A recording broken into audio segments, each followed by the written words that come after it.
Para sa mga Pilipino ay para hindi kumpleto ang mga pistang pambarangay kung walang basketball. Ay, naku siyang tunay. At para daw lagyan ng twist naman, may naisip na paandar ang ilang taga Sarat, Ilocos Norte. Oh, i-shoot nyo na yan. At patingin naman ang sample.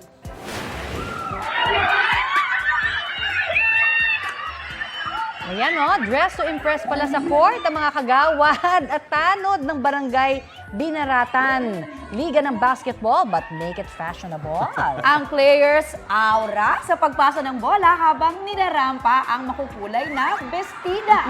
Due to insistent public demand daw ang pagdadaster pampapasaya sa kanilang pista.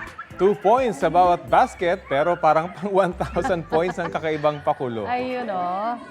Wow! Malamang hiniram nila sa mga asawa nila ang mga duster na yan. Sa mga nanay nila.